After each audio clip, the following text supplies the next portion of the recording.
এই সেই টুনু মণ্ডল, এই সেই টুনু মণ্ডল। হ্যাঁ, ঠিকই দেখছো, এই সেই টুনু মণ্ডল।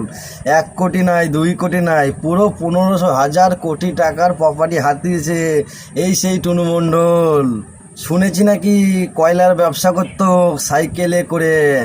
15 বছরে 15,000 কোটি টাকার প্রপার্টি হয়ে গেল এই সেই টুনু মণ্ডল।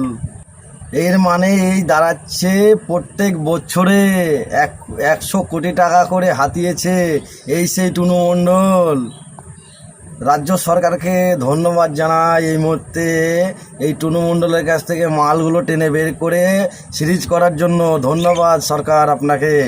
আরও যারা টুনু মণ্ডলের মতন এই মালগুলো আছে সকলের কাছ থেকে প্রপার্টিগুলোকে টেনে বের করে সিরিজ করে দিতে হবে আপনাকে শুভেন্দু অধিকারী স্যার। এটাই এখন আপনার কাজ।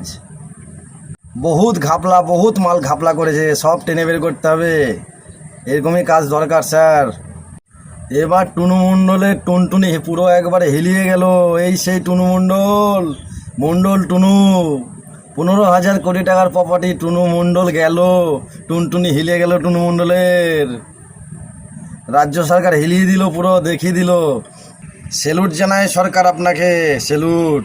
এরকম মালগুলোকে সব টেনে সিজ করে দেওয়া দরকার। যত ব্যাংক ব্যালেন্স আছে একবারে পুরো সিল করে দেওয়া দরকার, টেনে বের করে নিয়ে আসা দরকার মালগুলোকে এই সেই টুনু মণ্ডল।